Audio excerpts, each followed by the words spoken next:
Hello, everybody. We are live with Ghost Education 101, and I am so excited to be joined with Philip. It's been a while since both Philip and I have been on air together. Have you missed me?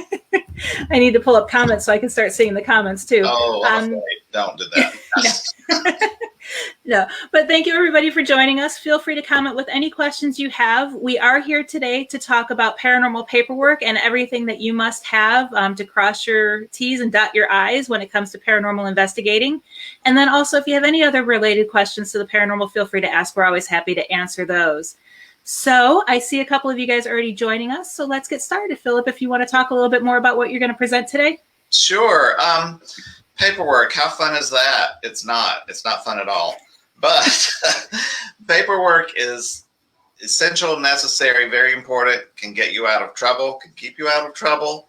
And that leads me to something I want to address just briefly. Something that I posted today on my Facebook page, many of you may have seen. I'm not usually political that way, but I just have some advice for people who have paranormal events and sell vendor space, booth space to people. I think maybe you should probably add in your contract to vendors when you sell space that maybe they should not be allowed to sell, display, post things that promote hate and violence. I don't think going to a paranormal event and feeling uncomfortable and unwanted should be something we have to deal with in our community. So just please think about doing that if you're someone who hosts a lot of events. And if you do agree with those values, that's fine. Just please make it known publicly that you have those feelings so we don't waste our money and go somewhere where we're not wanted. All right. So enough of that. So first I want to go over, I'll give you a little rundown of the paperwork we're going to go over. First, let's start with the basics like membership, application, and contract. And I'm going to be using the forms that I use for my team because that's what I'm familiar with. Then the training manual for my team, Georgia Paranormal.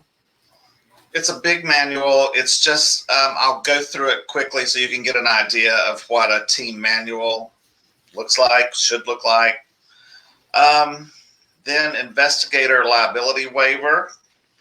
Hopefully, if you're on a team and you're a team leader, you had your investigator sign one of these.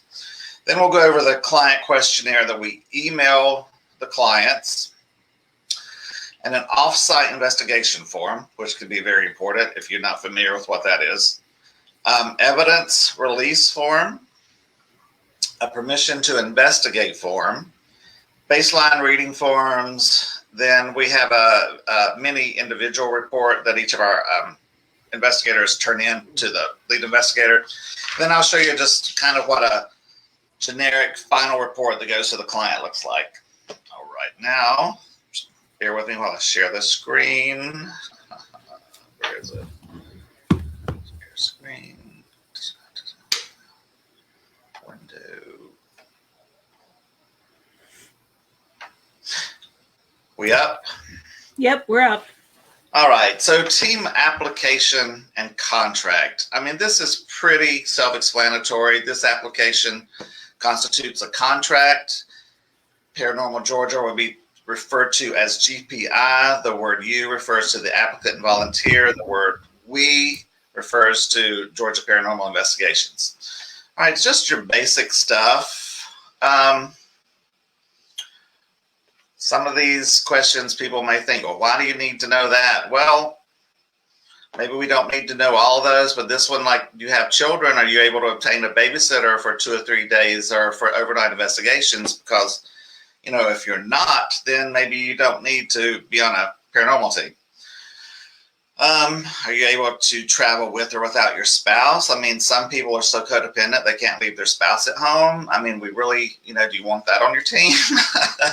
Do you have a valid driver's license? And if you don't have a valid driver's license, is there any reason, like a DUI or something, that has caused you to use your license?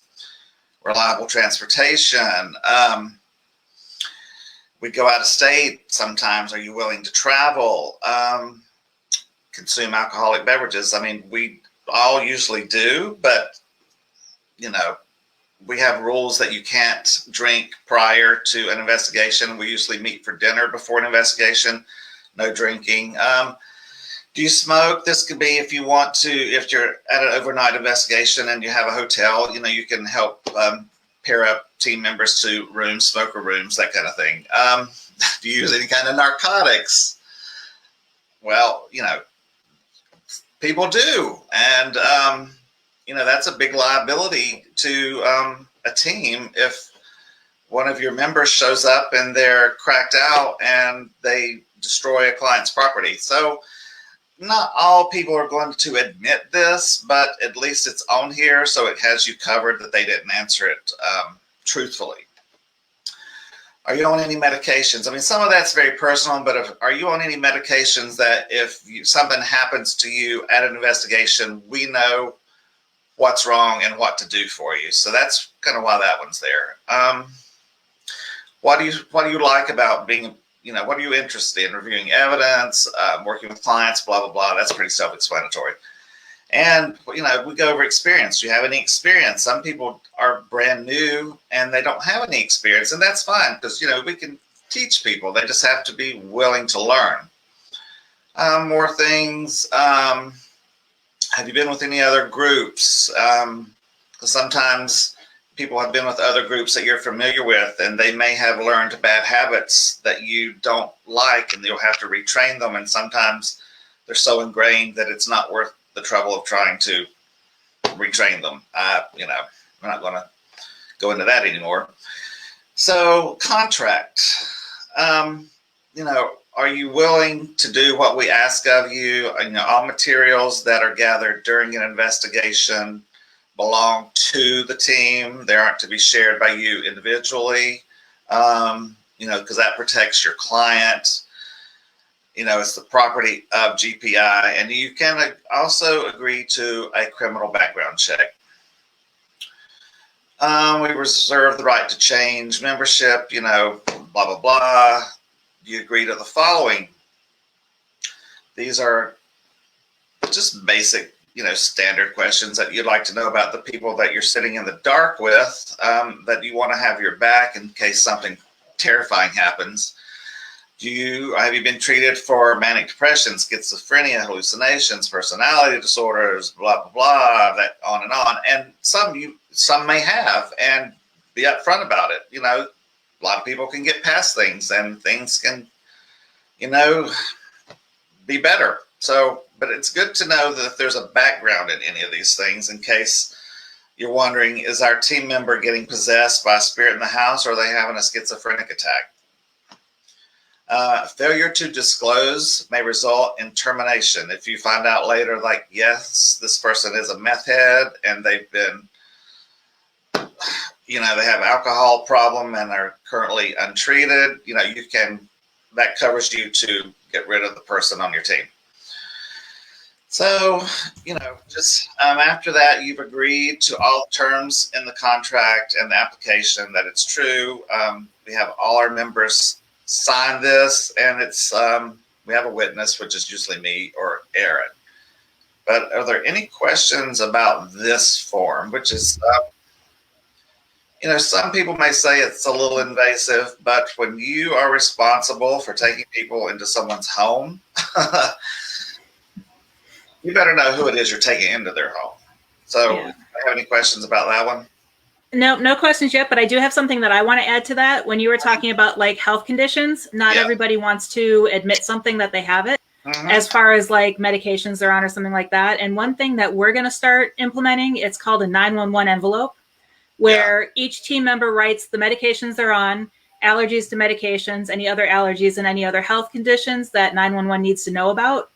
They fold it up, put it in an envelope, and they sign where it's sealed. So that way they know if it's been opened or not. And the only time we hand it over or open it is if they're injured or passed out or something like that, where we don't open the envelope. We just hand the envelope to the emergency medic. I don't know where you got that from, but that is brilliant. And then at the end of the investigation, everybody gets their envelopes back. And I am stealing that idea. So if any of my teammates are watching, because I mean that's really good. I'm on blood pressure medicine, you know, Mm-hmm. and I'm on Right. I take it at a certain time. So when I'm on an investigation, I'm looking at my watch, going, yeah, I got to take this, or my head's going to hurt. So, Right. but that's a really great idea. Yeah. Whoever did you come up with that, or I found it online somewhere. I don't remember where I found it, but I saw it. I saw it a while ago, and I was like, I love that idea. that is really brilliant, and it makes everyone feel secure too. Right. Yep. You got something before I go on to the next one? Nope, nothing. Now we're going to look at my team's gigantic training manual. I went a little overboard with this, but the very first team I was on, I mean, they were great people, but we got no training. I mean, you just join, they approve you, and you go, and got no training. Well, you know me, I mean, heck, I'm one of the ones that started this ghost education. I'm all about being informed, having the knowledge, being prepared. So my training manual is a bit crazy, but you know, I'd rather have too much information than not enough information. All right, share.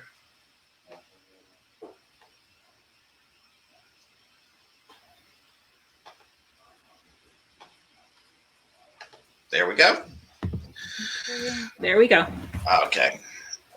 Orientation and training manual for GPI. It's intended as a reference guide. Gives you all kinds of information. We welcome the team member. We have different kinds of investigations. We have paid events, residential investigations, urban investigations. Our approach is to use scientific means and tools along with experimental techniques to collect evidence and explain purported paranormal activity.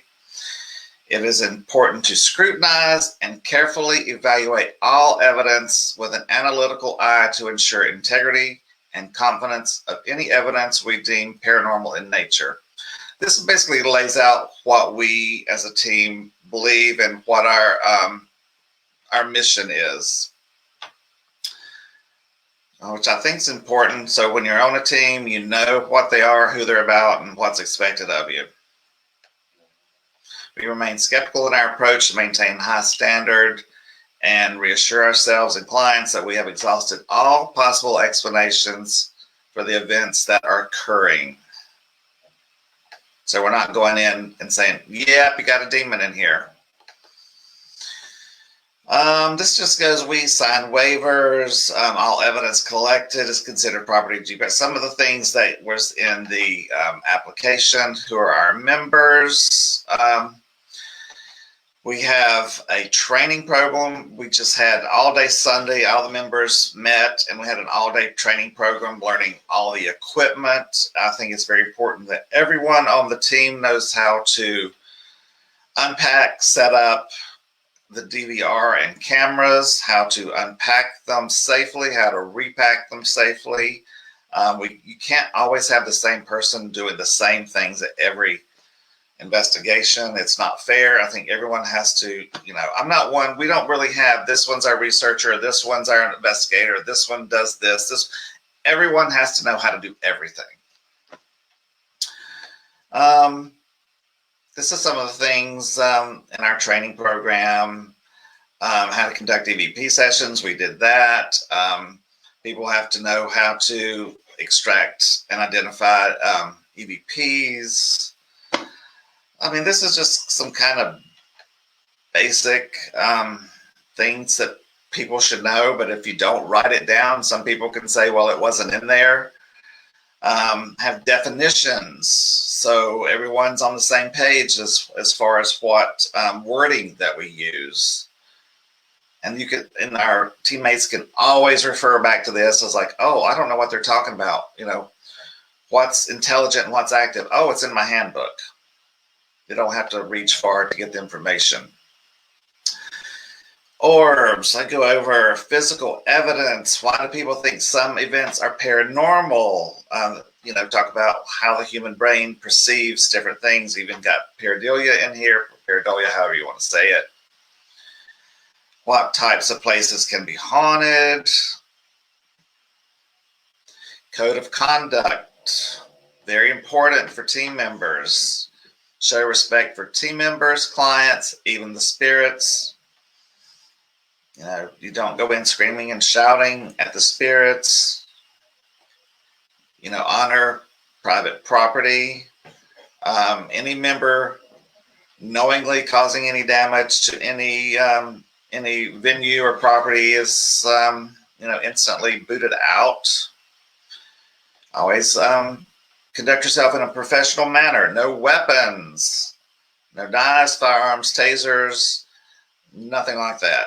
I mean, that is you're just asking for trouble if you bring something out onto a property. And if it's at a paid to play and haunt place, if their rules say absolutely none of that, you better stick to it, because you don't want your team to get a bad reputation. No pranks or practical jokes during an investigation. Be open-minded about all aspects of the investigation. And one thing I said during our training is absolutely no whispering during an investigation. No smoking or drinking. Now, we have smokers on our team, and of course, during, if they take a break and go out and smoke, that's fine. But absolutely none of this other stuff during an investigation. It's just behaving yourself, behaving like a responsible adult. Some other things: no perfumes for an investigation, no colognes, no noisy jewelry, no clanky earrings. Hair should be pulled back in a ponytail, because one little hair in front of your camera lens will look like legs walking. Just things that are common sense, but some people don't know about it. This is kind of goes through the scientific method, how we can do experiments, standing operating procedure guidelines. We even had a ghost education presentation on this, of how we conduct an investigation. Announcement, chain of command, lead investigator, second in command, on and on, client interview, the scheduling, arrival, how we do things. Everything is laid out, and there's no guesswork in the procedure of how we do things. Even from the walkthrough and the greeting of the client, the sensitive walkthrough, equipment setup, still pictures, baseline readings, safety briefing. And we have a lot of members on our new team, and if the location is not large, if it's a smaller home, but I'm never going to tell investigators not to go.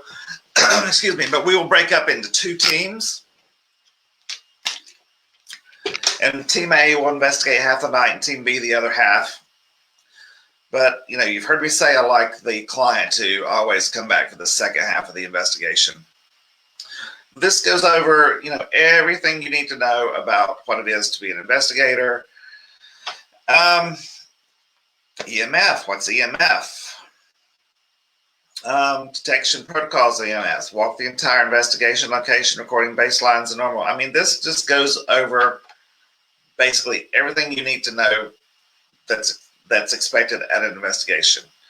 Photographic protocols, no smoking or breathing outside when taking photographs. Your breath, can look like a false, a mist.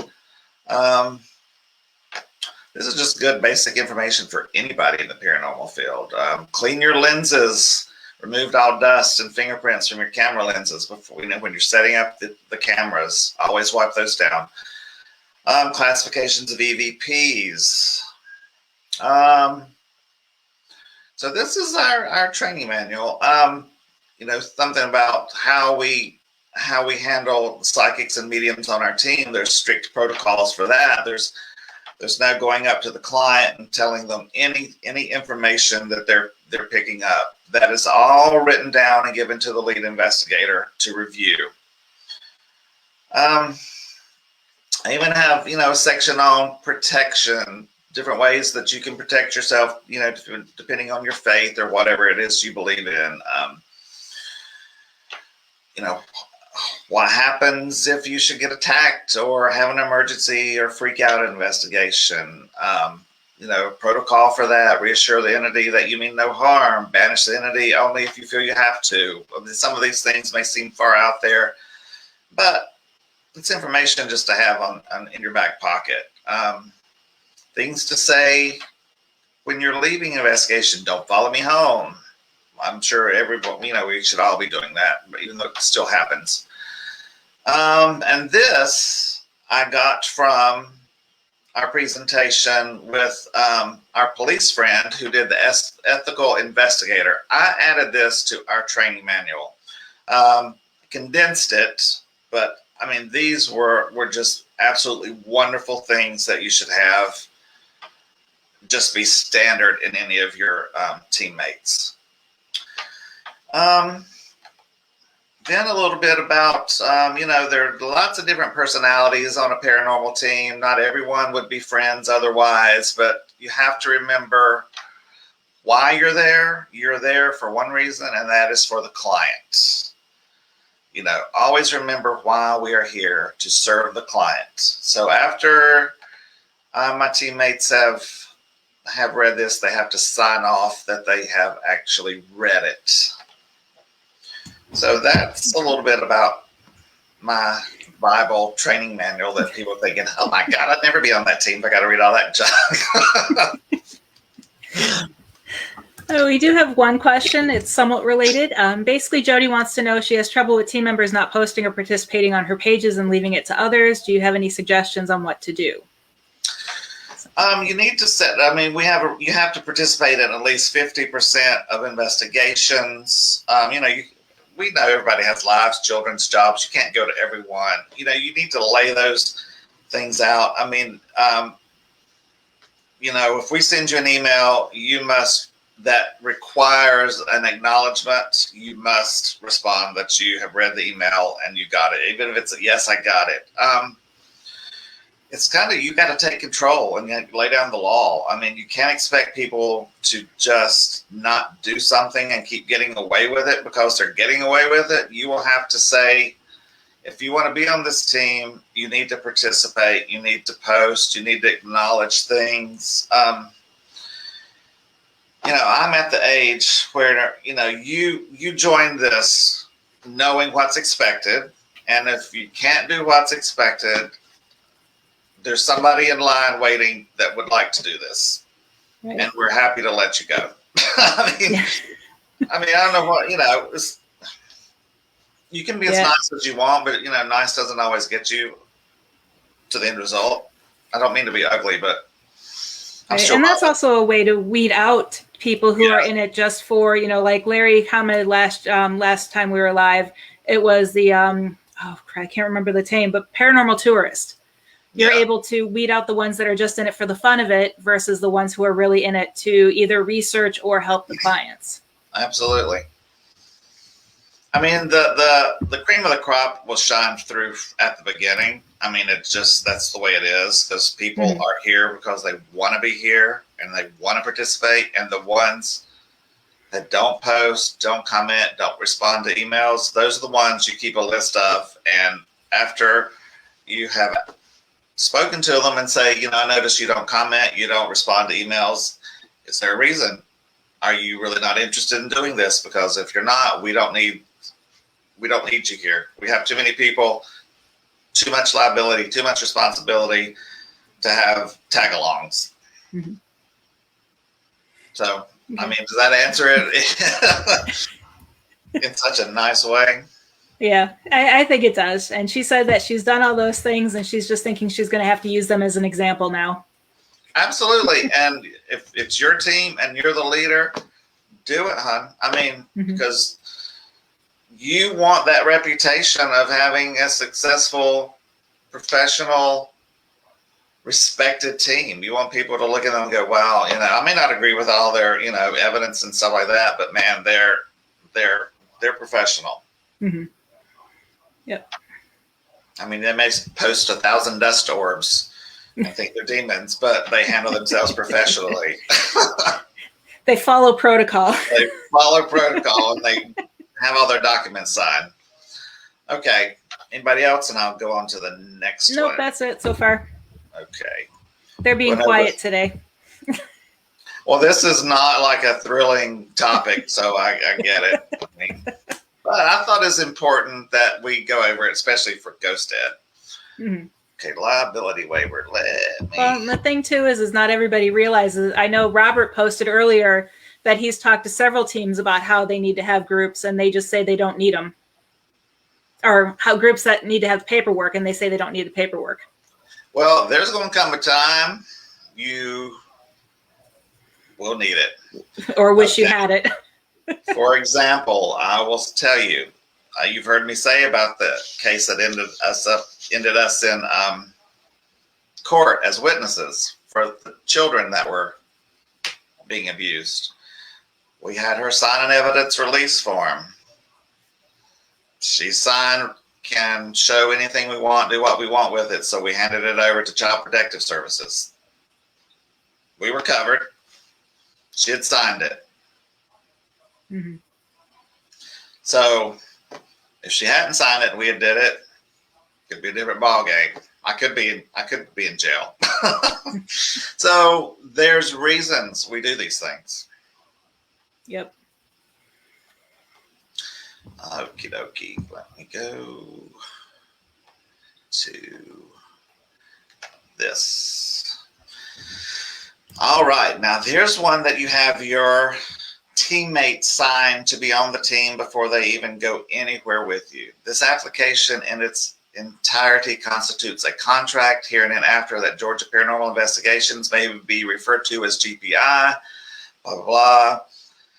I am to assume the full risk as a GPI member. I hereby release, waive, discharge, and covenant not to sue GPI, their officers, agents, servants, employees, hereinafter referred to as the releasees, from any and all liability claims, demands, actions, cause of actions whatsoever arising out of any related to any loss, damage, or injury, including death, that may be sustained by me or any property belonging to me, whether caused by the negligence of the releasees or otherwise while participating in such activity while in or upon the premises where the activity is being conducted.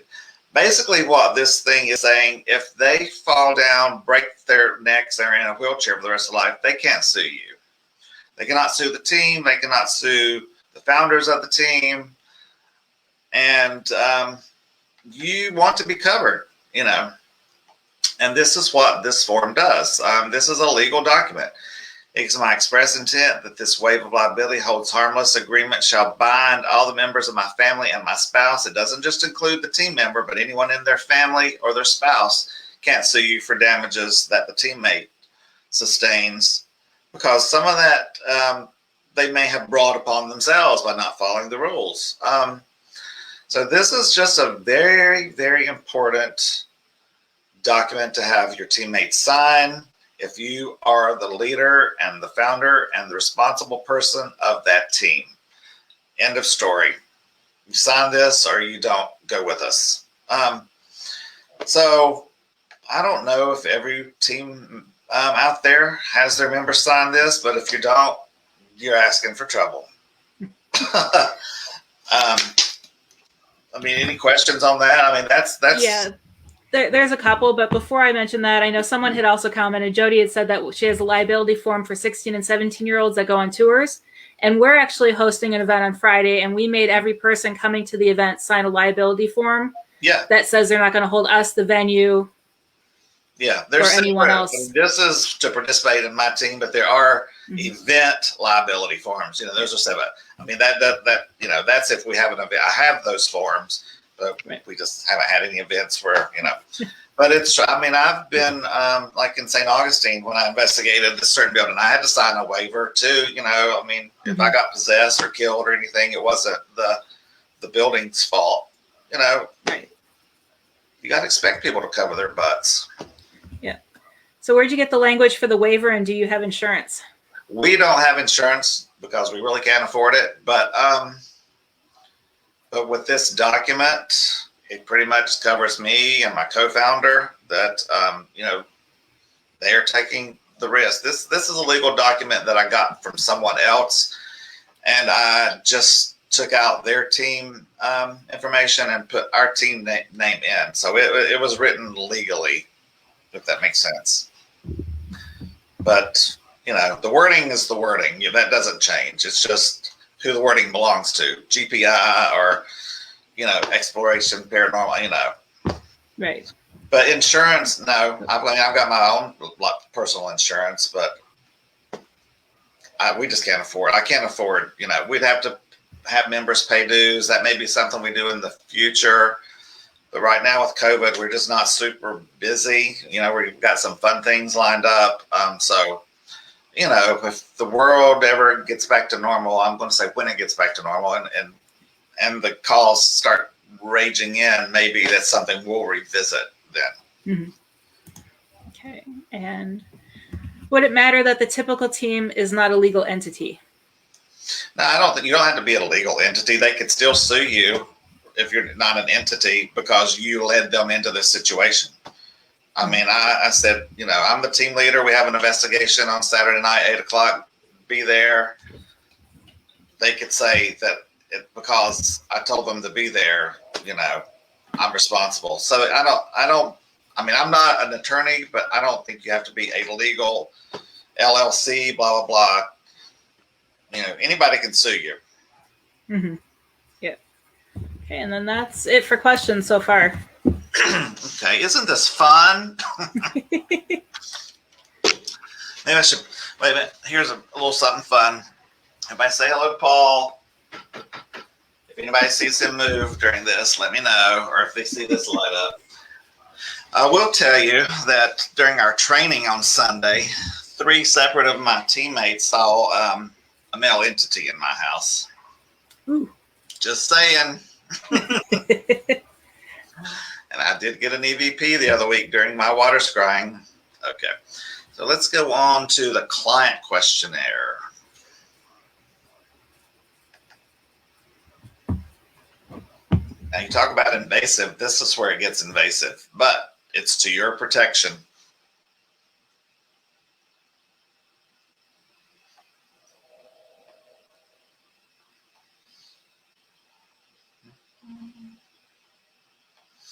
Okay.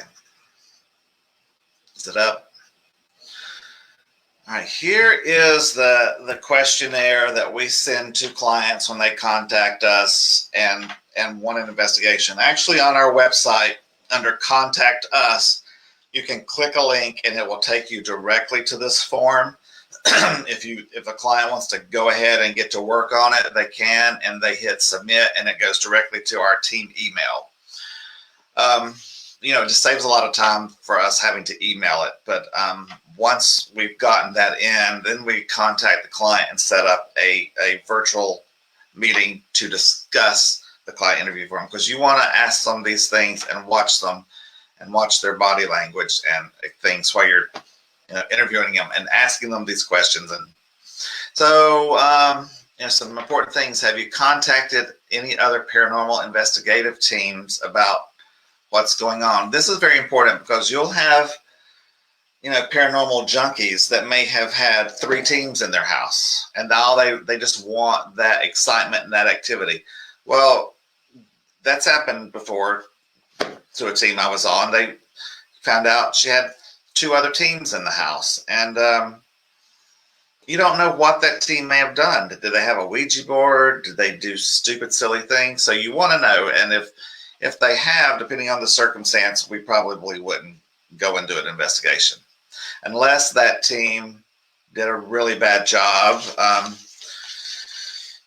I had a client who the previous team had investigated her home and never got her report, never got back to her after repeated attempts to contact them. And so I said, well, I can assure you if we do it, you will get a final report. And we did her investigation and she was thrilled. And we got amazing activity, actually. So in that case, that's fine.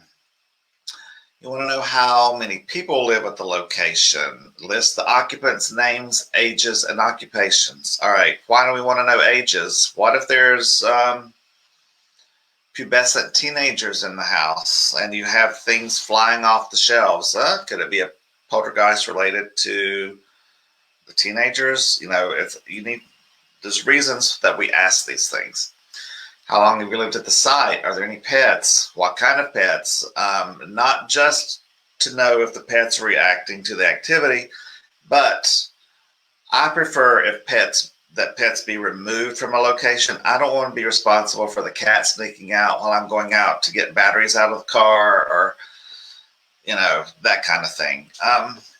So you need to be aware of how many, who, are what. We also had an investigation once. We got to the house and the woman had parakeets and birds. They were like in every room, and the thing squawked the entire time. All our audio evidence was ruined. I mean, all you hear was birds squawking.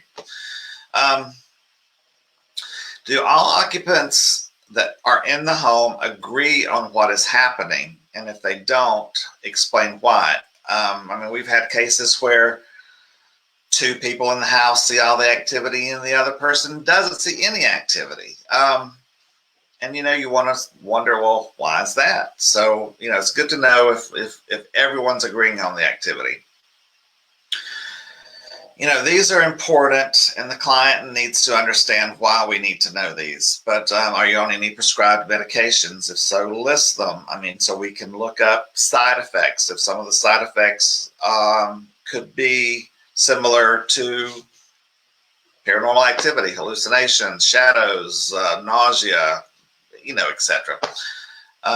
Illegal drugs. Hopefully they'll answer that. Consuming alcohol in excess. They're getting drunk every night and then seeing a shadow figure walk down the hall. Have anyone in the house participated in any occult activities, experimented with Ouija board, seance experiment? This is a must to know. We had 3 cases one year, and the only common denominator was all 3 homes that had used a Ouija board. One home was only 10 years old, and we got lots of EVPs in the house. So that's something you really need to know. And also, if they have used a Ouija board, find out where it is, what they did with it, and if they can find it for you. All right, is anyone in the home seeing a psychiatrist, a mental health professional? You don't always need to ask why they're seeing them, but just if they are. We had a client who didn't disclose that she was on antipsychotic medication and that she had been institutionalized twice for depression and cutting herself. I interviewed her myself. Whenever all these questions, she said she had been on medications in the past, but during the investigation, you ask these questions in different ways many times, and it came out that she was currently on antipsychotic medications and she had been institutionalized. So they're not always going to be truthful. Any unexplained or excessive illnesses, which could be related to the paranormal or could be depression, which could look like other paranormal events. Religious beliefs, very important. I had someone contact my team and they just wanted a cleansing of their home. They said they wanted a Catholic faith-based home cleansing. And I said, well, we can't do a cleansing without a full investigation first, because we don't cleanse something that we don't know what we're cleansing to begin with. And they didn't want that. They just wanted the cleansing. And I said, well, I'm sorry, can't help you. We could cause more harm than good. If something's in there, that we could, really upset it and make things worse for you. So never heard from them again. Any clients having nightmares or sleepwalking or other issues? Sometimes extreme high EMF, long-term exposure will cause sleepwalking. Just list all those things here. Do you know the age of the site? estimate. You know, a lot of times we'll get the address and we'll look it up on Zillow or one of the other real estate sites. What size of the home? How many rooms, levels, etc. Sometimes, if all possible, I like to get a floor plan, but that's not always possible. Any information on the previous owners? History of the site. There again. Any recent renovations? We all know the old saying that, you know, have you stirred up something by doing a renovation? It seems to be the spirits don't like it. Unexplained odors, sounds, voices, cold spots. You know, the old one about if you smell sulfur, it's a demon. So, you know, I don't know how true it is, but it seems to be a pretty common occurrence when there's something evil. Cold spots, movement of objects, apparitions, you know, on and on and on. Plumbing problems, physical contact with invisible entity or visual apparition. You know, have they been touched? Have they actually seen anything? Odd reactions in pets. Your pets stand at the edge of the kitchen and bark at the kitchen when there's nothing in there, like my two do. How often does the phenomena occur? More frequent at certain times of the day or night. You know, maybe it's always happening at 3 o'clock in the afternoon, so your team's going to have to go and be there at 3 o'clock in the afternoon instead of, you know, 9 o'clock at night. Any information about other witnesses that don't live in the house? I mean, if they had friends over and they have seen things, and also, can you contact and interview these people? Are they willing to be interviewed? Do they all agree on what's happening? What would the client like to see accomplished from this investigation? Do they just want to know what's there? Do they want it gone? Do they just want to make a compromise, come to an agreement with the spirit? You know, ask them what it is they're wanting from what you do. Because if you're just an evidence-based gathering team, you're not going to do anything to help get rid of it, you know. So you need to let them know if you can meet their expectations as to what they want done. Another important thing, would the client like the team to wear plain clothes, or will it be okay to wear your team t-shirts? Some people don't want their neighbors to see a bunch of, you know, paranormal team people coming into their house. You know, people are very, very private about some of these things and don't want other people to know. Another important thing, how did they hear about you? Did they hear about you on the internet? Were you a referral? Did they come across you on Facebook? Because you want to know where your cases are coming from, so you can, you know, go more towards that way if it seems to be coming in one direction. Wasn't that exciting? Any questions? A couple. Okay. Is it okay to ask if someone has passed away in the house and the manner of passing? Yeah, if you can. I mean, if they know, they would tell you. I mean, they would love to tell that. I mean, and also there is a website that you have to pay. I think it's still around. Diedinmyhouse.com. If someone was dead on the scene in a home and the police were called and a report was done, it should be on diedinmyhouse.com. And that will also show any drug busts at a home is also listed on diedinmyhouse.com. But yeah, definitely ask anyway, you know. A real estate agent here in Georgia, if someone passed away in a home, they don't have to tell you someone died in your home unless you ask. They have to tell you the truth. Because I bought my house from an estate situation, and I asked, did he pass away in the home? And they said, no, he passed in the hospital. But that didn't mean anything because he was still here for 6 months. I didn't know what was going on. This was way before I was really into investigating, and I finally figured it out, but I helped him move along.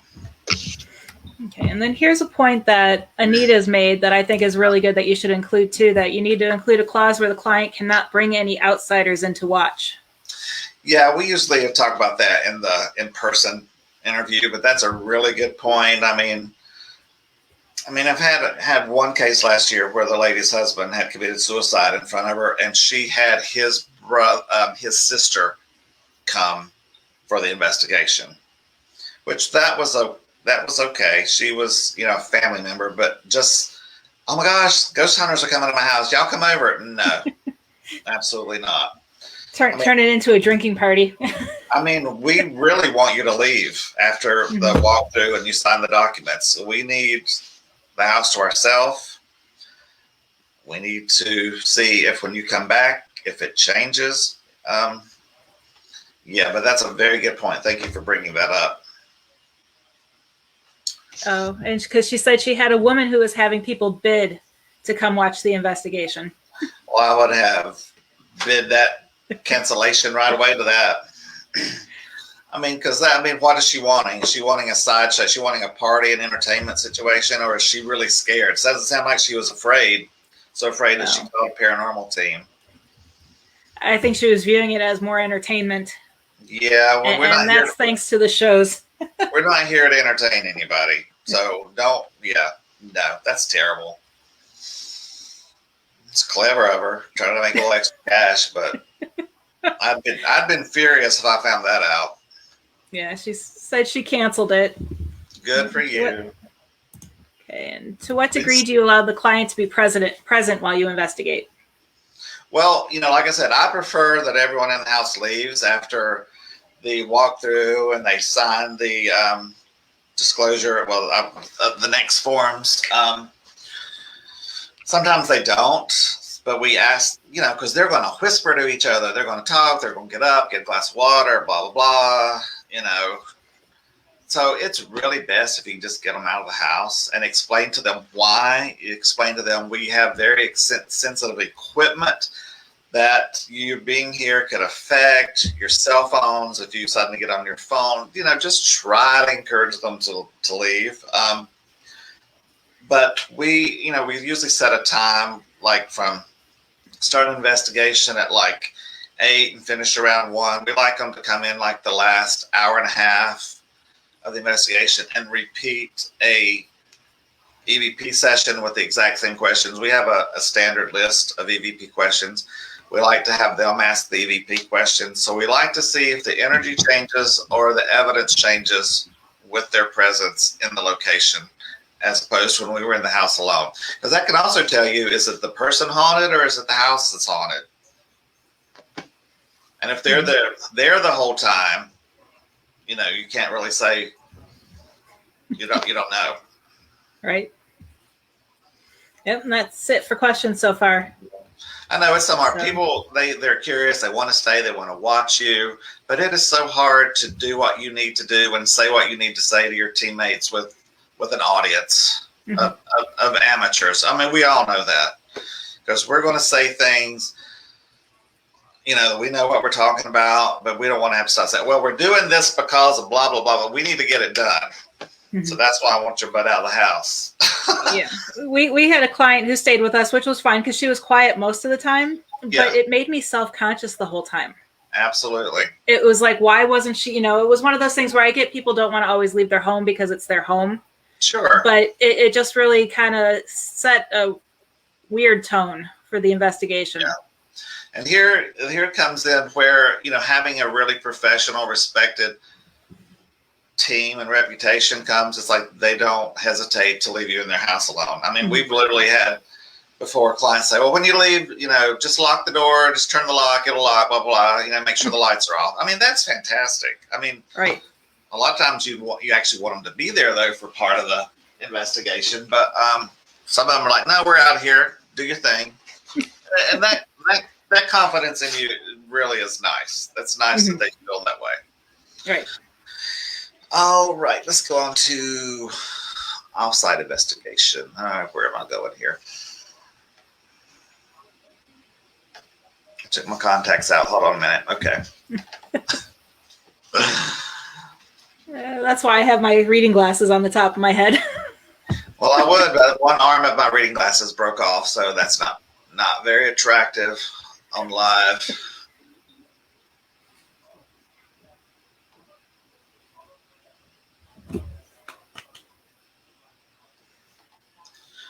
This is one that people don't really see a lot. Permission to perform off-site research regarding land, occupants, employees, etc. associated with the claims. The freedom from liability for any damage to persons or property resulting from the research and investigations conducted on the premises. Now, what's this talking about? Heather, what do you think that's talking about? That's actually the first time I've ever even thought of anything like that. So what if you find out that Uncle Joe that's living in the house, has a murder rap, and has been in prison, and they didn't want any of the family to know, and you find out, he was a cult leader. Mm-hmm. Are they going to be pissed off and furious? This kind of covers you on anything that you may discover that may be uncomfortable to the client, but is very helpful in the investigation.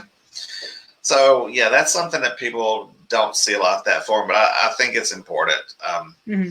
If you go into the deeds office, that, the client knows you have permission to be there and look up their property, their stuff, Yeah.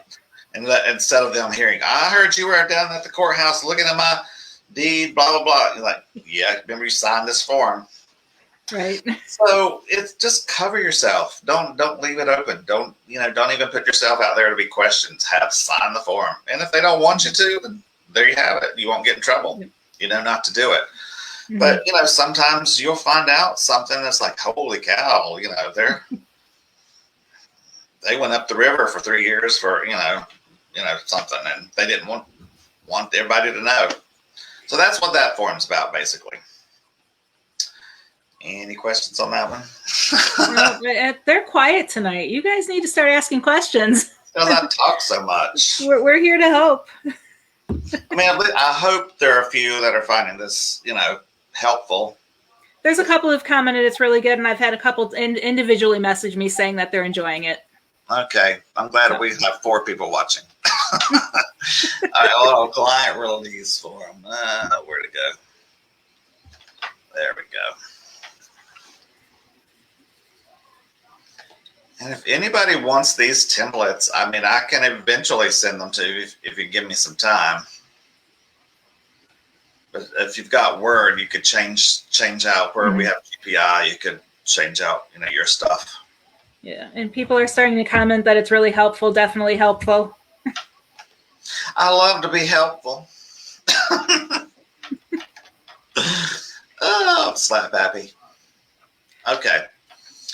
Privacy notice and information release form. We respect your right to privacy. Any information obtained during the interview, investigation, and further research processes will be kept confidential. If you're willing to allow us to use any evidence collected for our website or other media relations, the evidence itself will be available for public access, but your identity will be kept private if desired.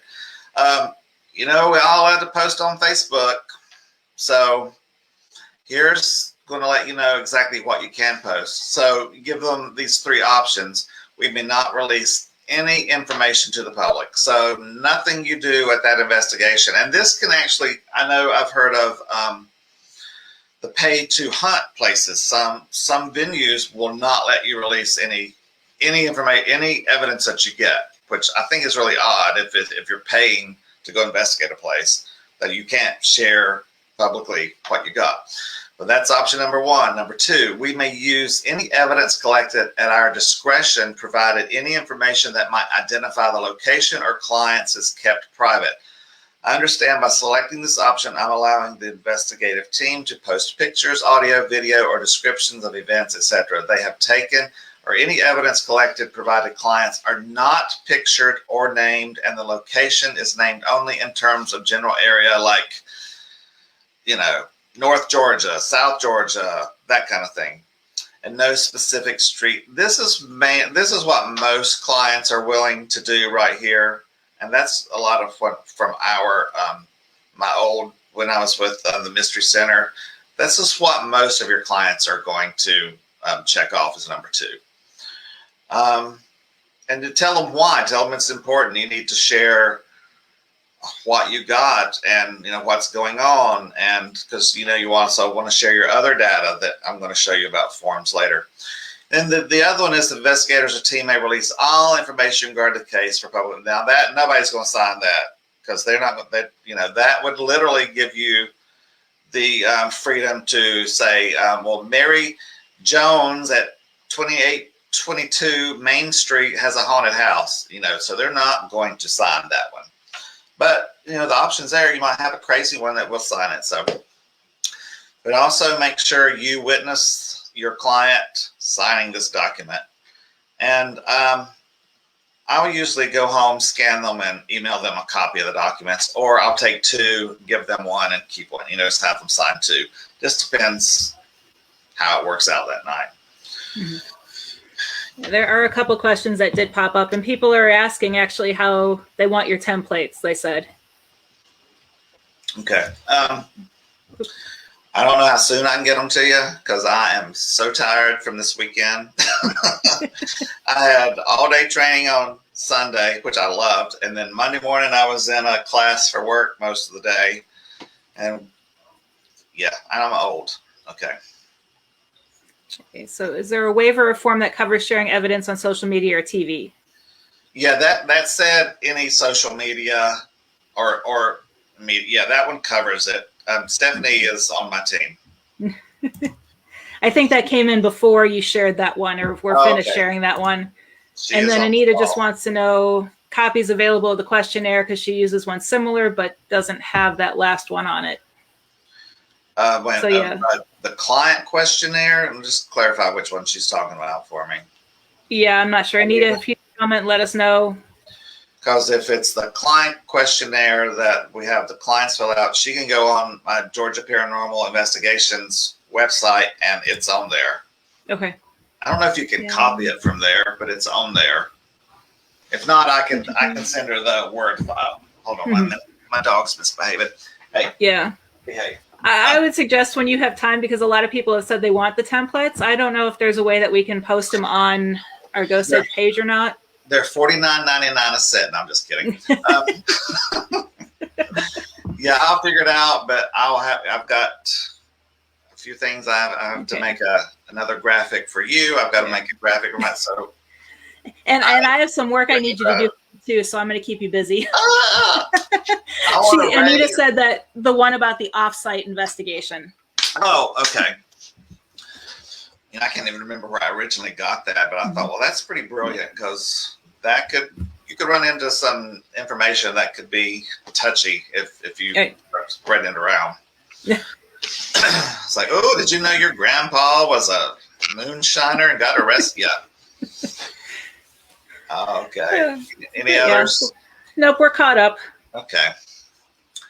Now here, hold on, let me get this. This one's a really important one. If I can find it. I put them all organized, so let me find it here.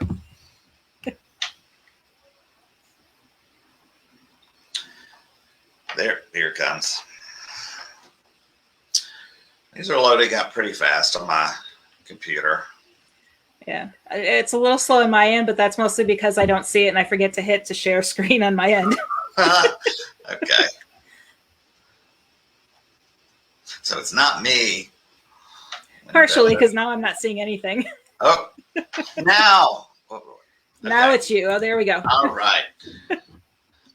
This one's very important. Permission to investigate and liability to release. I, James Doe, being the owner and or authorized representative of the business or residence located at 111 Main Street, Atlanta, Georgia, certify that the paranormal investigators are permitted to be present on the premises to complete all tasks necessary for the research, investigation of any claims of paranormal, parapsychology, or supernatural phenomena. By signing this form, I grant the investigators and its identified representatives, well, scroll down, access to all areas unless otherwise noted here, access during the hours agreed to at the time of scheduling, access to witnesses who are willing to contribute, permission to perform off-site, that kind of covers it, freedom from liability, any damages to persons or property resulting in the research, investigation, and conducted on the premises, signature,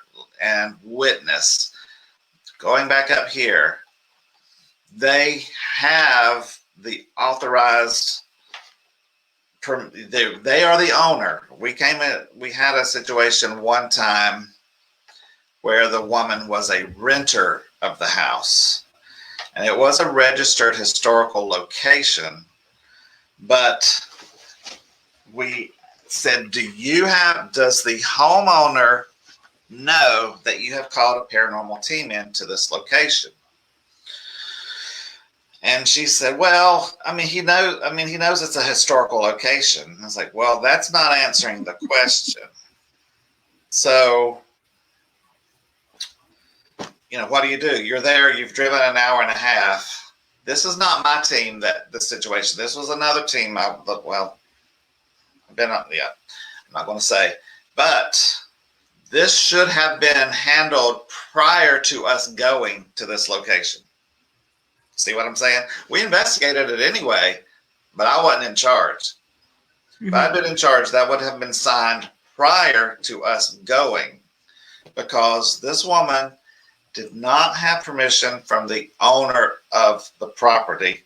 She only rented the property. And even Brad in our, Ghost Ed education, one of our educators, if you say a property's haunted out publicly and the owners sue you because it devalues their property, you're in trouble.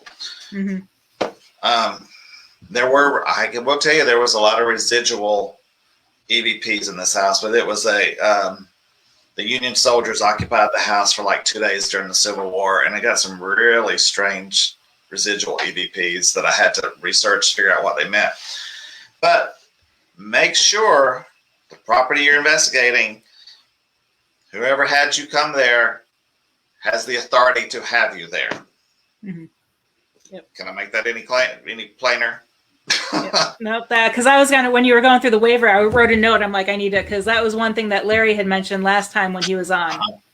And he said that you whether it's a museum, a hotel, an abandoned location, make sure that the person you're getting it from is the one authorized. Absolutely. Not just an employee that works there says, sure, come on in. Yeah. Okay. Yep. And do you bond your team members?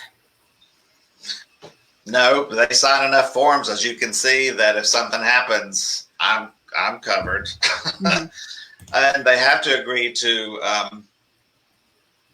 criminal background checks. But I just had, when you're around people, you know who your teammates are. I hope you know who your teammates are, because you're sitting in the dark with them most of the time. So.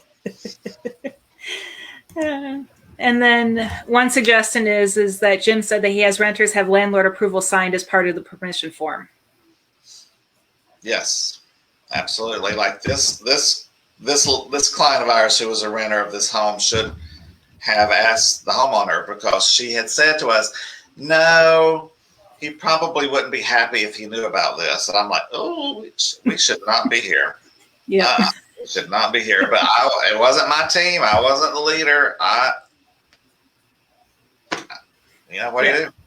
And I had driven an hour and sat in traffic for 30 minutes to get there. And I was like, I'll be damned, I'm investigating this house. But I wasn't in charge, so I wouldn't have gotten in trouble. But just saying, if you are the big cheese of the group, have your bases covered. Yep. Okay. We're caught up again. All right. That's all the really juicy, good documents. I'll just show you some ones that we used.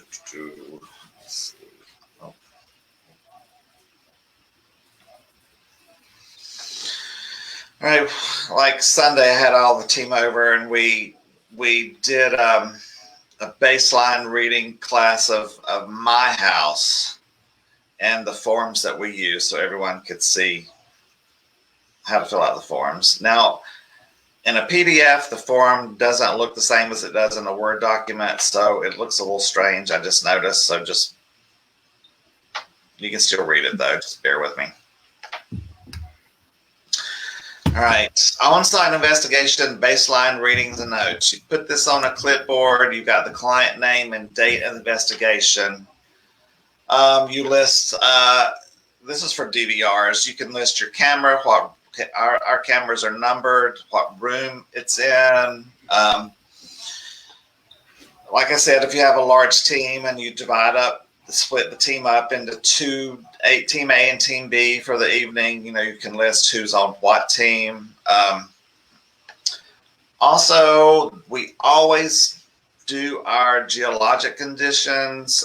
We usually look this up, the day of. I mean, there's an app called Ghost Weather app. I mean, there's all kinds of things. I have it on my desktop. I just click on it and it'll come up and tell me what these things are. But the moon phase, solar activity, because you want to know if there's any solar flares shooting, radiation and stuff towards the earth that could, you want to keep track of these things. Geomagnetic field, because then we combine all this and give it to the client in the final report.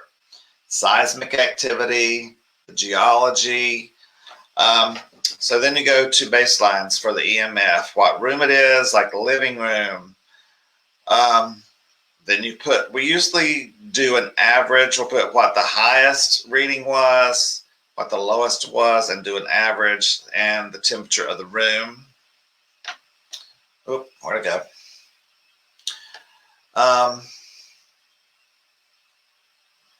Did that just shrink down? I hit something. Oh well. Okay, there we go. I have a full screen of it.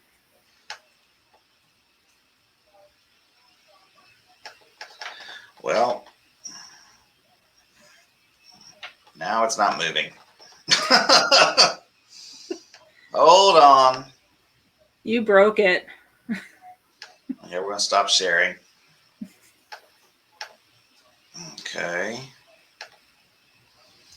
Now I'm going to go back. Hold on. I don't know what I hit.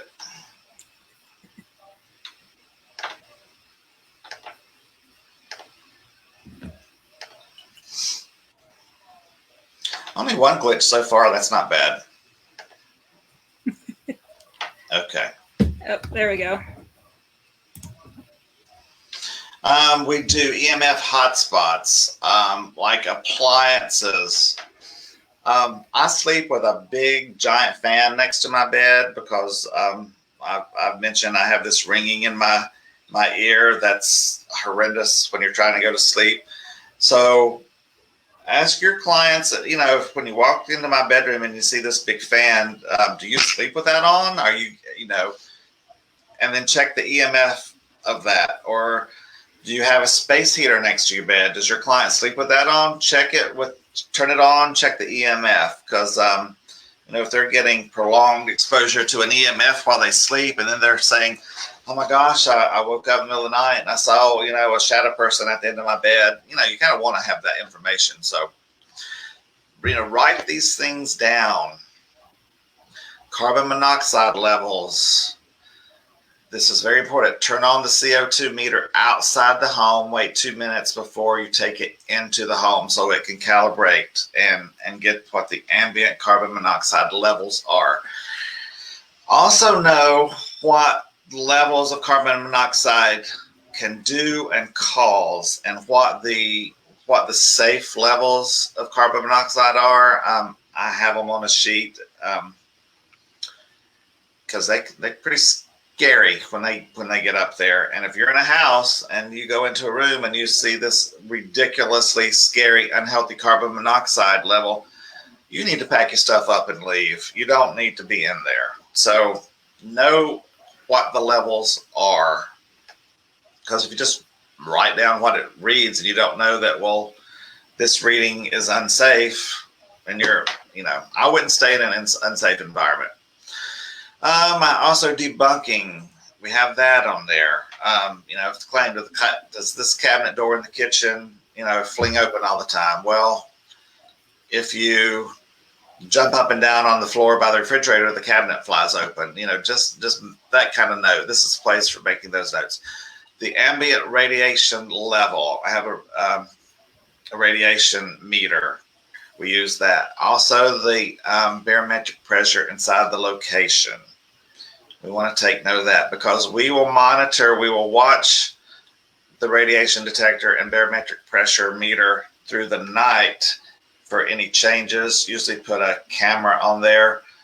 The one thing about the my barometric pressure meter, that the numbers disappear in IR light. So make sure if you're pointing your camera at a piece of equipment, the IR doesn't change what you're looking at, because some things disappear. Like black yoga pants disappear, ladies, in IR light. Just saying. So that's our baseline reading forms. Any questions on that?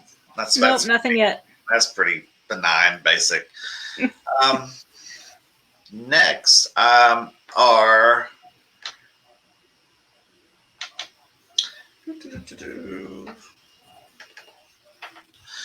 all of our investigators will have a individual mini report.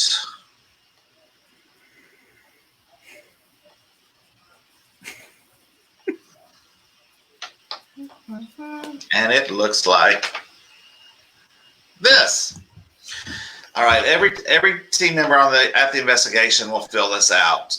When they go home and they go through their cameras, their own equipment that they brought, if they have a piece of evidence, they'll write down, video 1 minute 32 69 seconds or whatever, and list all that. Photographic evidence, audio evidence. If they pull EVPs, you need to pull them and clip them off of Audacity, but also make notes of them and label them.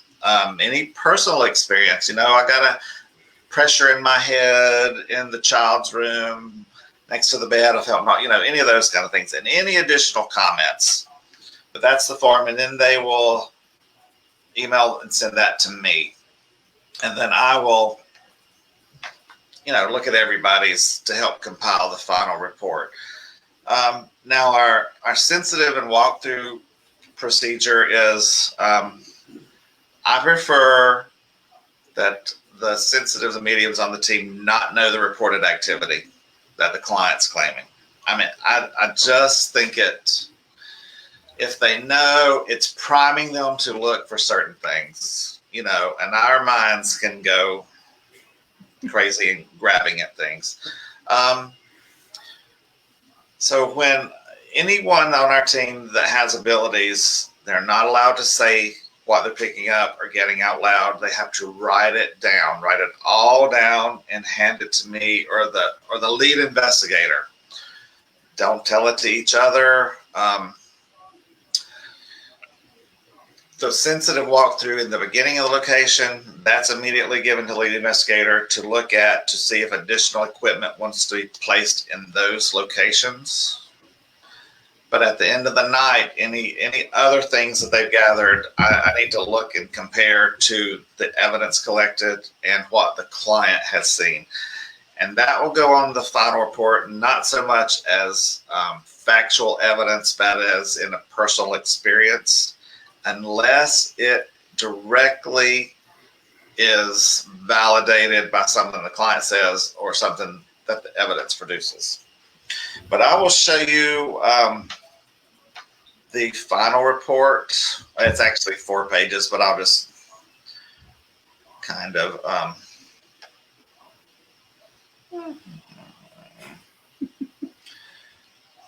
right. Really help if I had LASIK surgery. But I'm not doing that because I'm terrified. Any questions? There is one, but I didn't know if you were pulling up the form or not. Oh, go ahead. Okay. Jim wants to know, in a typical investigation, how many investigators are present, and do you limit the number based on the size of the location? I hate to tell investigators they can't come. I mean, the perfect situation is, I like even numbers because I don't want anybody ever left alone or going alone. If something happens, I think there always needs to be a witness to something. So 6, I like 6. But we have like 14 on our team.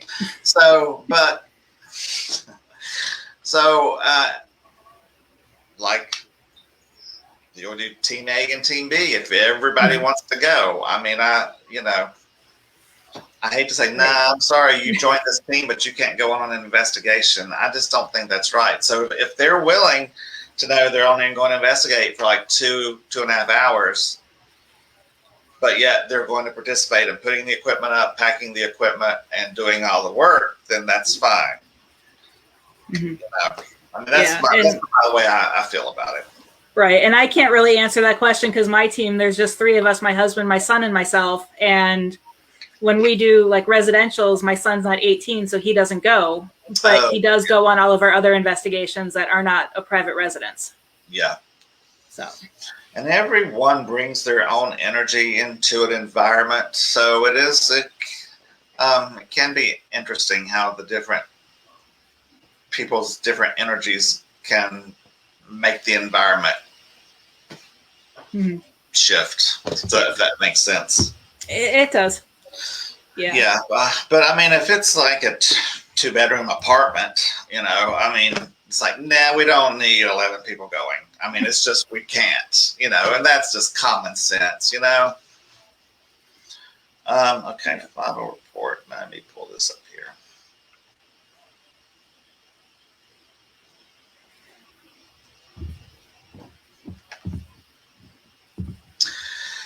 Final report.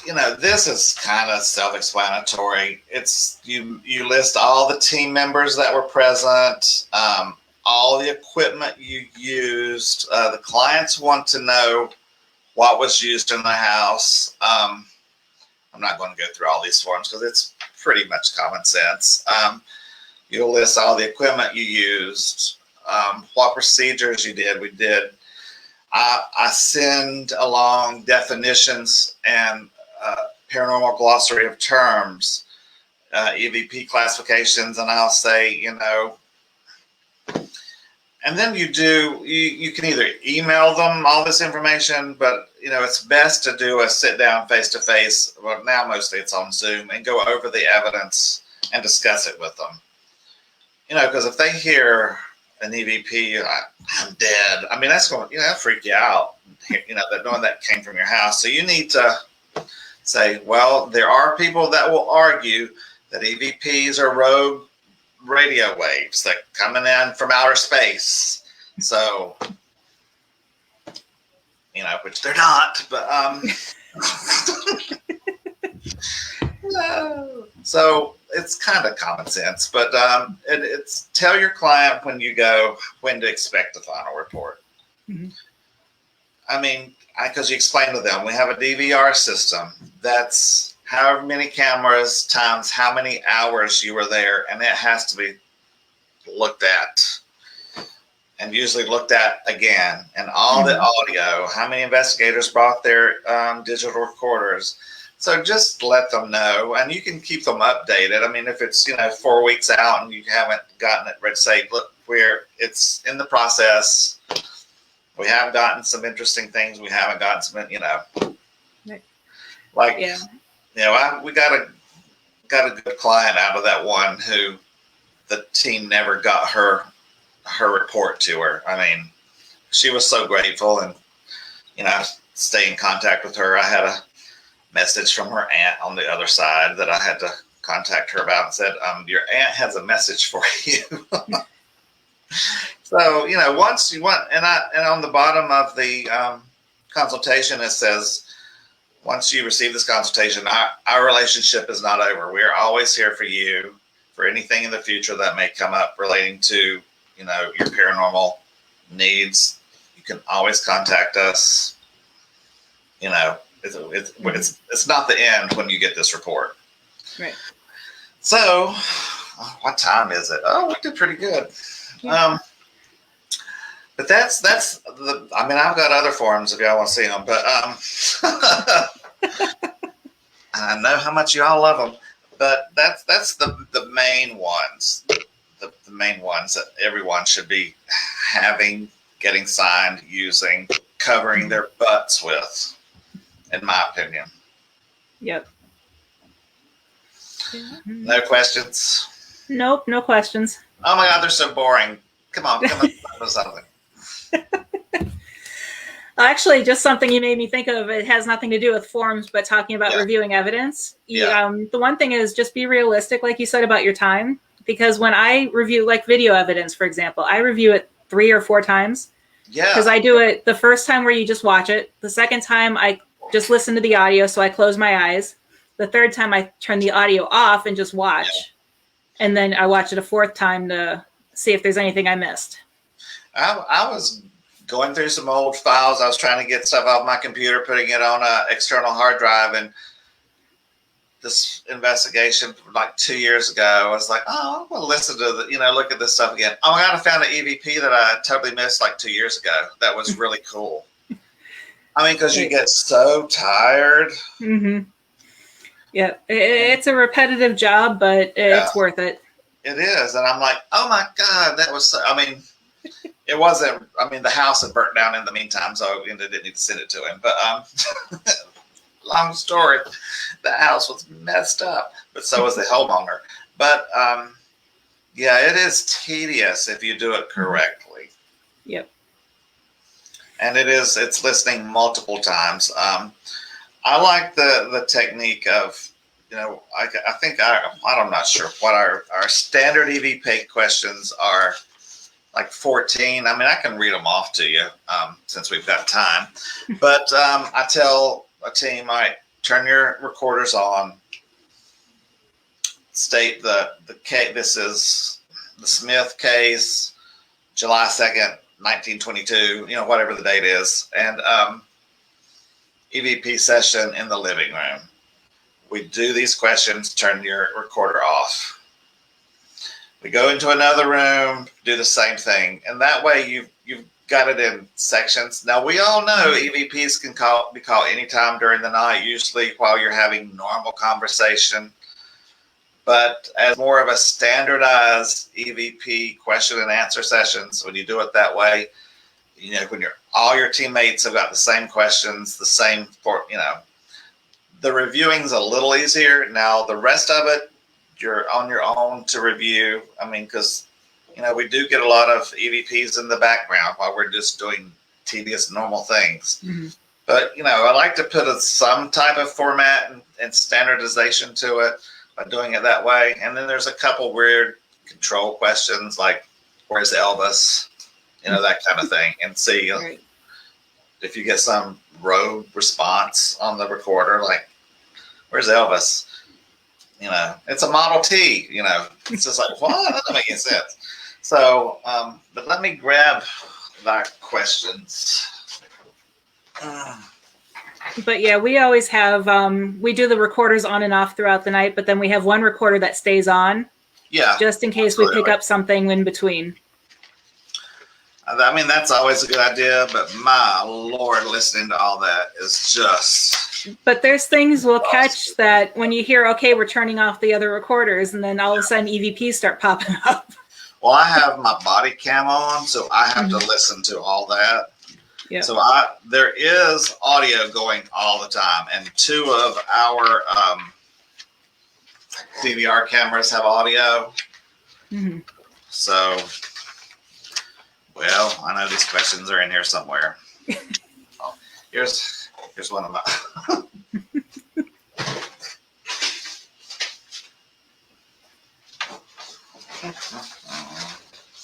Let me find them. Here we go. EVP and ITC questions. There are 14. What is your name? Duh. Are you a family member of someone that lives in this house? Are you angry or upset? Are you here to help or protect anyone that lives in this house? Who is the president? Are you human? And you better hope that they are. How many spirits are in this house? Because I thought about saying how many people are in this house. Well, would they, 7 investigators and 2 spirits. So I just listed it as spirits. Were you here on this land or property before this house was built here? Do you want to harm anyone that lives in this home? Where is Elvis? How did you die? And I always know people are like, oh, you should never ask how they die. Well, what? I mean, I throw it in there. Is this your home? How old are you? And the final was, do you have any message for anyone that lives in this house? Or basically, is there any message you would like to get across? But that's our standard 40 grand. And we use the same thing if we do ITC with the spirit box. So, but you can ask additional things. But this is something that just helps you review your evidence, you know. But that's all my forms I have for you tonight. You want me to go dig up some more? I can. But no questions. No. Right. Well, I don't know. Anything else you can think of? Not that I can think of. I mean, the only other suggestion I have is when you're asking those EVP questions, you make sure you give the spirits time to answer you. Because I've seen people just run through the list. Oh my gosh, I know it. Yeah. And everyone be silent. And you know, then I also saw an experiment I thought was interesting that I would like to do, but it's an EVP circle where you know all your investigators are in a circle holding hands. But it's supposed to increase the energy and do the EVP questions that way. I mean, it'd be interesting to experiment and see if it would make a difference. But yeah, I've seen it done where each person in the circle will ask the same question. Yeah. All the way around, and it looks tedious, but people say they get great results. Yeah, that's something to try too. But I mean, I think that would be something I would do in a fun location, not a private home, because gosh, that'd take up a lot of time. That would be a good experiment at a fun location. Right. Oh, questions are popping in now. Okay. How is the evidence collected from team members to compile the report? Email it. Get it to me any way you can. Sometimes I have upload evidence to YouTube, to a private YouTube page and have it unlisted. That means it won't show up to anybody unless they have a link to go look at it. I have done that for clients because some files are so big you can't email them. And I don't understand the Google Dropbox thing. It's just over my head. But I know how to upload to YouTube. So I have done that and sent them links to the unlisted YouTube videos before. So that's one way that, you know, you could also. Yeah, we use thumb drives that we just give the client. Yeah, but I think she's talking about the team members to give to the lead investigator. Okay. Yeah. So, but EVPs, if you use Audacity, you can email those clips because those are short files. Usually, photos are easy to send. You know, that kind of thing. If any documents, you can just scan and email. Here's the CO2 levels that I like to keep. Like carbonite 250 and below is normal background concentration. 350 ppm in outdoor ambient air. Typical when it gets up to 1,000 to 2,000 ppms, complaints of drowsiness and poor air quality. 2,000 to 5,000 headache, sleepiness, stagnant, stale, stuffy air, poor concentration. Oh, that's great. Loss of attention, increased heart rate. When it gets to 40,000 plus, exposure may lead to serious oxygen deprivation, resulting in permanent brain damage, coma, even death. So if you're doing the reading and it's 40,000, get your butt out. Yeah. And then there's several questions that are along the same line, so I'm going to pull up a few real quick. But Paul says, what about a spirit who is here and hasn't moved on? Such as, do they know they're dead? And some other people have commented that they worry about asking how a person died because the spirit might not realize they're dead and they're afraid the outcome for the spirit would be. Yeah, I mean, I pondered that question to ask, but, you know, if they're murdered and angry, would they communicate it? I mean, yeah, I mean, that's a touchy one, but I thought I'd push the envelope a little bit with that and see. And also crossing spirits over, I believe in it. I don't think it's that simple. I think you need to know what you're doing and have some education in it. And I think you need to be a good, decent medium to attempt it. These are my personal feelings. And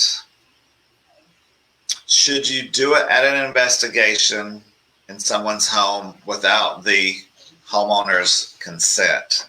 That's something else to think about. I mean, a lot of teams probably don't do it. But we were discussing at my training, if you use a spirit box and you hear help and help me, how far do you go with it? Well, ethically, as a medium, I'm going to offer help. Whether it's taken or goes any further, I will at least say, how can I help you? And it may not go that far as you're helping them find their path to cross. But, these are things, that aren't scientific, that aren't evidence-based, that are spiritual and personal that you have to think about. Right. And the other thing, too, is if they're asking for help, are they asking for help to cross over? Or is there another evil spirit there torturing them and they're asking for help with that? Exactly. And then you also have to respect their free will. They might not want to cross over. No, you can't. You cannot force someone to go to the next level. There are techniques to help move them along. If, like, for instance, someone said that there was a spirit of a horrible child molester that was living in this location. And they did not want to cross because of what they did. So this medium has her technician on the other side. Now, we're getting way off track here, but it is interesting.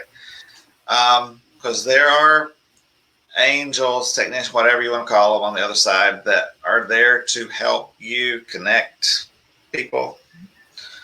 There are mediums that disagree with this and say when you close your eyes and you're out of your body, you just automatically go to La La Land. Well, I don't believe that. We're in the paranormal world. We have seen evidence to say otherwise. But there are people you can call on to help you. And one technique is someone doesn't want to go. Have your technician, angel, whatever, have them find someone on the other side that this person respected, revered, feared, whether it be a father, a priest, something, and have them come and say, you need to go with me. You do not belong here, and try that route. I mean, that's a technique that I was taught to do. Then you have to look for confirmations that they left, and there's certain ways to do that. I mean, so it's just not as easy as like go to the light. It's just not that easy.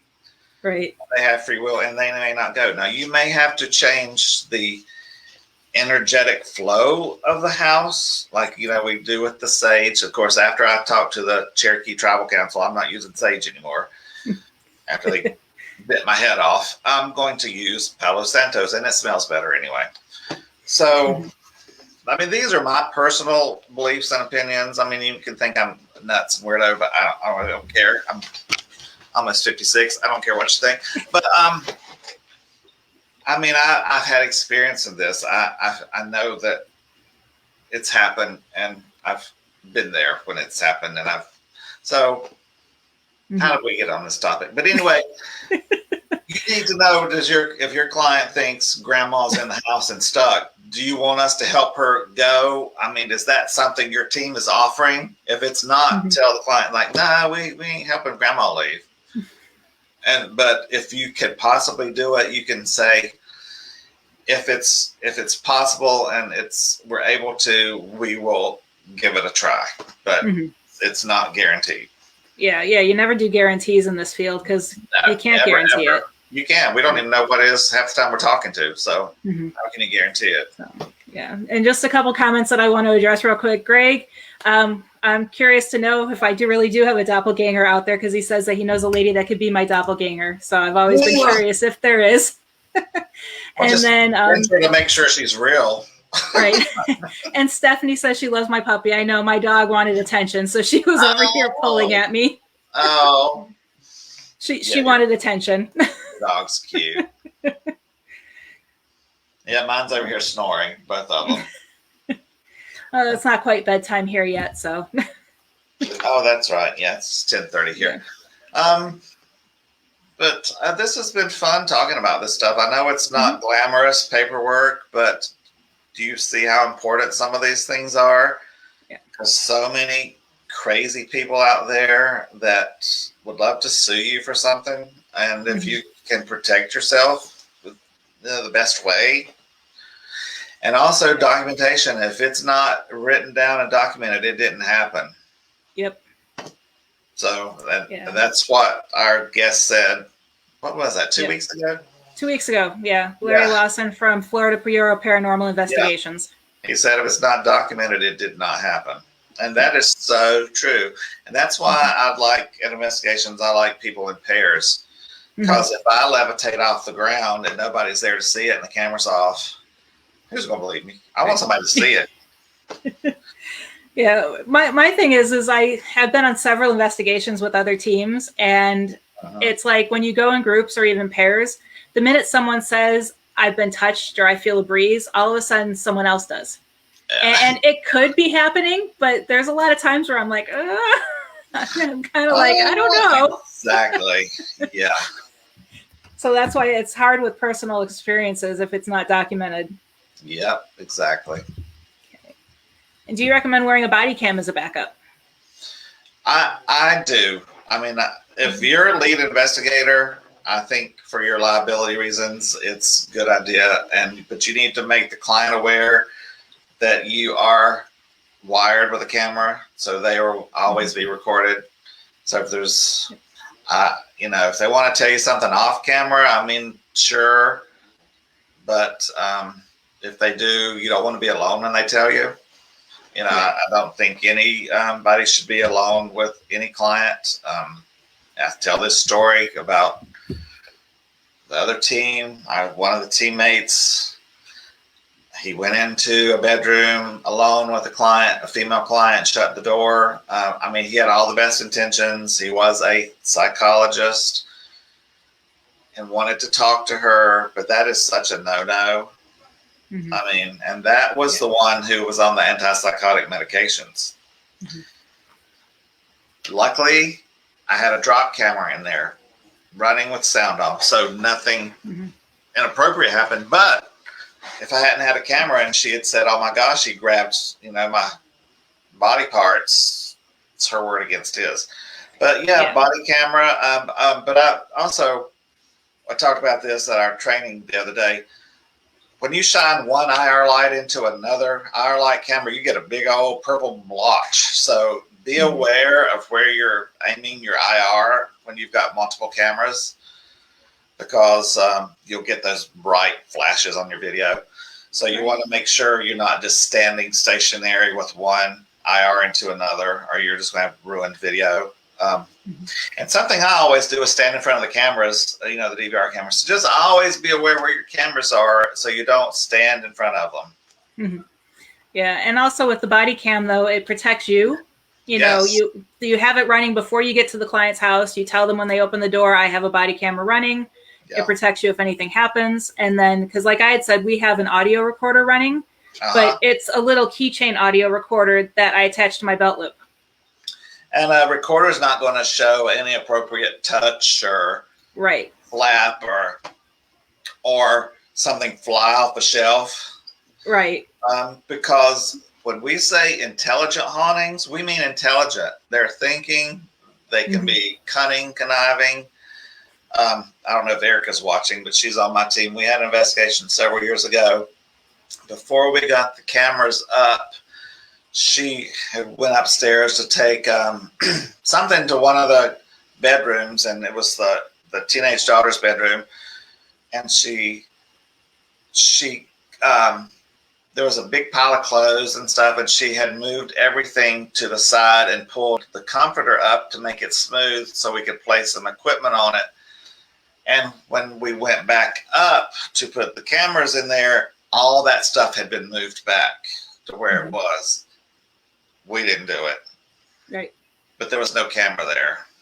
Yep. Yeah. It's like the story that I've shared before where I was actually like my feet were swept out from underneath me and I was flipped. Yeah. We had just taken down all of our camera equipment and we're packing up. Absolutely. And it's like, you know, it was a great experience for me, but that's about all it is. And that time, everybody's heard this story about me getting attacked in that school. Yep. It was after everything was in the van, packed up, ready to go. Mm-hmm.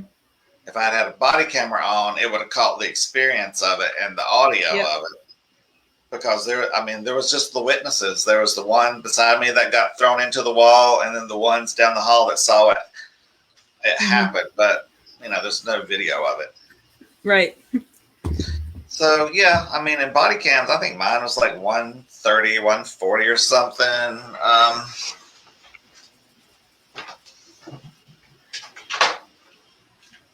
Paul, are you behaving over there? Everybody say hello. Yeah. He seems to be sitting still, but I'm envisioning him sticking his tongue out at you throughout the whole night. But he wouldn't do that. Yeah, just it's got a clip on it. This one's a little heavy and it pulls down just a touch, so you have to just be aware. But I think it's great. And there's no SD card slots, and they do that for safety because these are police body cameras. They don't want. You just have to download it from this directly into your computer. So you don't put an SD card in here anywhere. Because for policemen, they don't want those lost, which makes sense because I was thinking, why isn't there a place to? I was like, oh well, that makes sense. It is a police body camera. Yeah. And they're weird. This one's got a GPS. If I get kidnapped or something, I don't need that. But. It works for documenting where you're at. Yeah, but I guess if I was a police officer and somebody kidnapped me, I see why it's there, but it's like, why don't I buy that with a GPS on it? Anyway. It would have been cheaper if you got it without the GPS. I don't know. I thought the price was great, and that's why I picked this one, and I was like, okay. But I don't know. I can't think of anything else we can go over that's earth-shattering at the moment. Okay. Yeah, and no other questions, so thinking. So you want to talk about we're skipping what date is it? Yes, I'll pull it up right now. We are actually going to be missing September 1st. I have rescheduled Chris McKinnell from the Warren Legacy Foundation for Paranormal Research for December 8th, mostly because I will be unavailable, and our next one is on September 15th. Lloyd Arbach will be joining us again with a presentation on parapsychology for ghost hunters. If you do not know who he is, shame on you. You should know who he is in the paranormal world. Lloyd is. Here we go. How long do you keep your client waivers on file? Till the end of time. Yep. Yeah, they're not like tax returns. Yeah, no, till forever. Yeah. And they also, as long as you keep, not even just the client waivers, but if you keep your research and your investigation forms, you can go back and track it. Like, okay, this day we had high humidity and this is the activity we had, but we went back, 3 years later and had low humidity and there was no activity. So then you can start researching if the humidity has anything to do with. And we discovered we had been to the same house twice under the same moon phase and got activity, which was interesting. We just comparing the stuff. I was like, oh my gosh, it's the same moon phase. Interesting. Yep. Make note of that just in case. Right. Yeah, because you never know. And geology of the location. Is there quartz, crystalline, blah, blah, I forgot the rest of them. in the makeup of the land that are energy conductors or creators. This is something you need to have on your pre-investigation report. And US.gov something something used to have a really easy way to do it. You punch in the longitude and latitude of the address, and the geological map would pop up. Well, it don't do that anymore. Of course not. You've got to zoom in and color coordinate, and it is a pain in the. So if anybody else has any better way of doing it, please let me know, because the old way was fantastic. It was so easy. It was easy to go to one site and get the longitude. You put in the address, and it would give you the longitude and latitude. Then you take it to the other site, punch it in, and it would take you to the geology of the land. And because you want to know, is this house sitting on a quartz bed, or is it sitting on granite, or is it sitting on limestone? Because certain rock component. What's the word I'm looking for? Anyway, compressed over time. Create energy, heat, just things you want in your records. Yep. Okay. Jim wants to know, have you made any arrangements for disposing of files at a future date when you close up shop? How do you maintain confidentiality in that instance? Whoever gets my computer when I drop dead will have to figure it out. my suggestion, if that ever happens, is there are companies out there that do medical record shredding, but they also do personal shredding as well. You can send them computer files, the paperwork, and then the SD cards, and they destroy all of that with guaranteed confidentiality.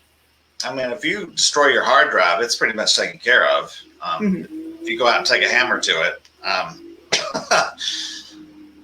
mean, that's an easy way.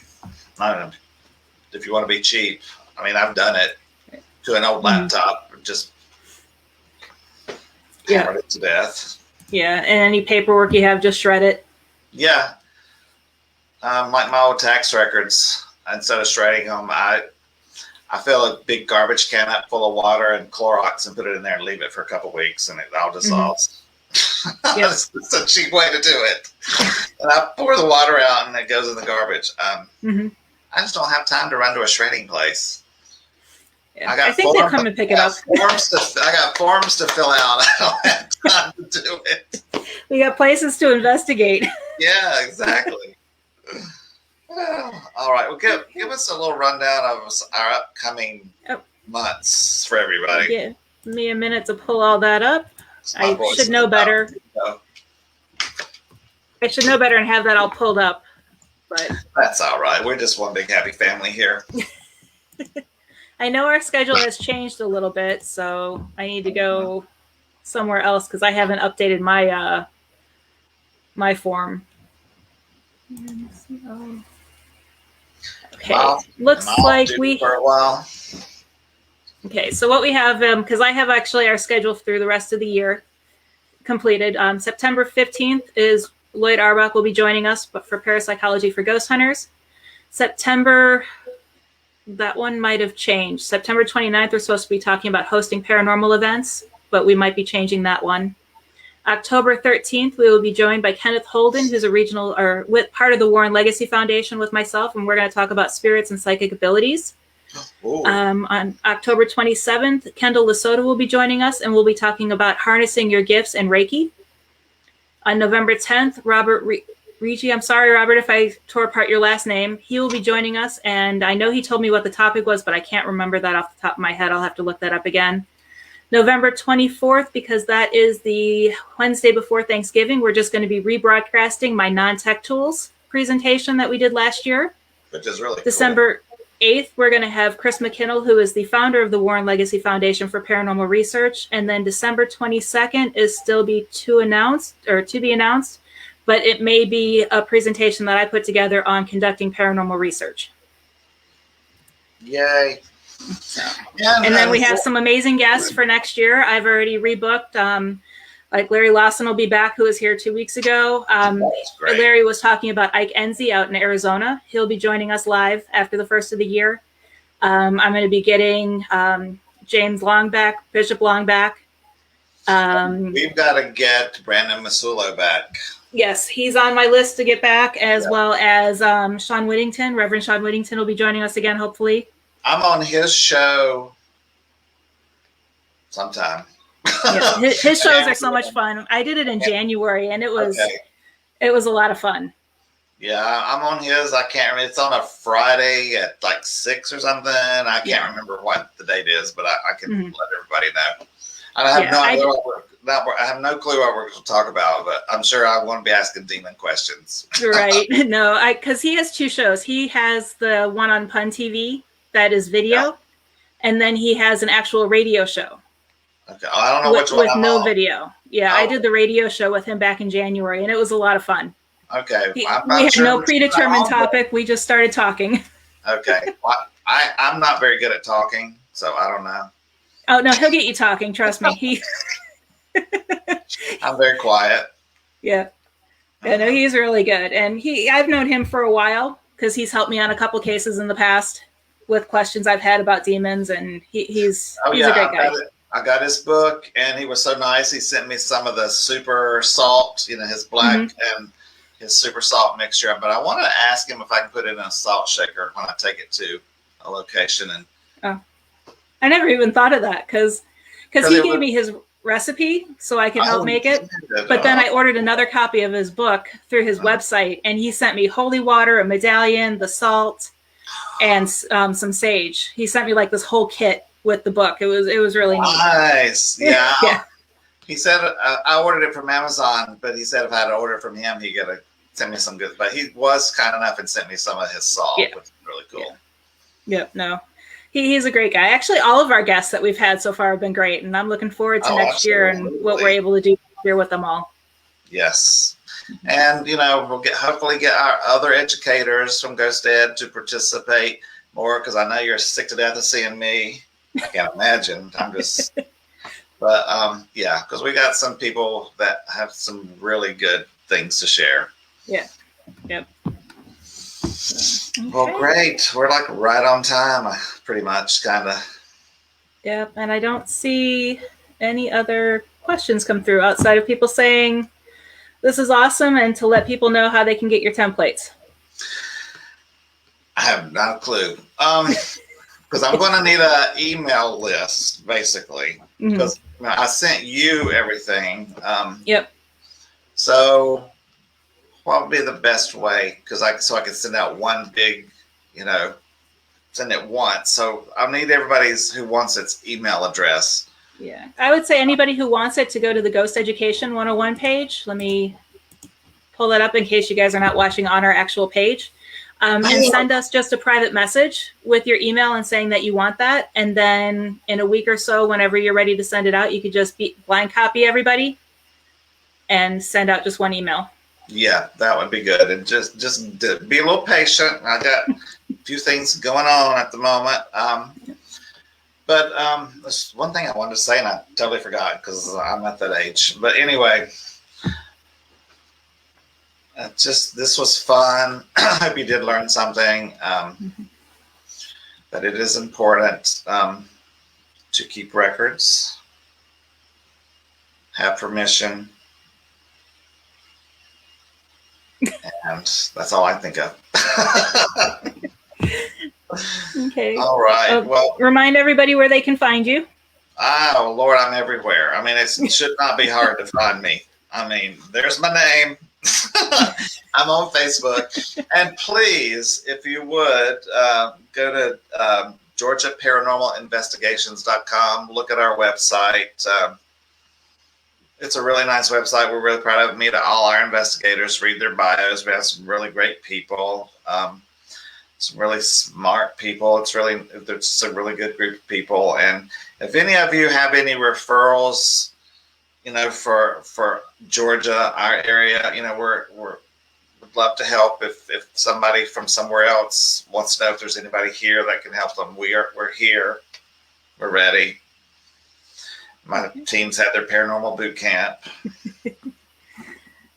And my team is Exploration Paranormal. You can find us explorationparanormal.com. We're also on Facebook, or you can find my website. Everything has been slow for me just because there's a lot of exciting announcements coming up, including us expanding our team to a new state, which we will be announcing soon. So make sure you follow me at Dr. Heatherly or at Exploration Paranormal for those updates. And There it hopefully is. we'll be making, yep, and there's his information. And I'll have all of that stuff for me too once I get settled and a more comfortable place to sit and do these instead of on the floor. Vistaprint, they did a great job. Yeah. Oh, Heather, I remember what I wanted to say. Okay. Unfortunately, this video will not be edited and uploaded to YouTube. So you can only watch replays on our Ghost Education 101 page. Unfortunately, yep. I'm sorry to say. But if you go to the video section, I've checked, they're all there, and they upload to the video section right after we close out the live. And I do download them and put them on an external hard drive as they are, just in case. Mm-hmm. Don't know where I'll put them, but since we're not on YouTube any longer, which was not our choice. No, we'll figure something out, I'm sure, to bring you guys everything. And then also, as always, you can find us every other week except for September 1st on Ghost Education 101 and also on the Paranormal United Network on Facebook. So thank you guys for joining us, and we will see you September 15th. Good night. Good night. Good night.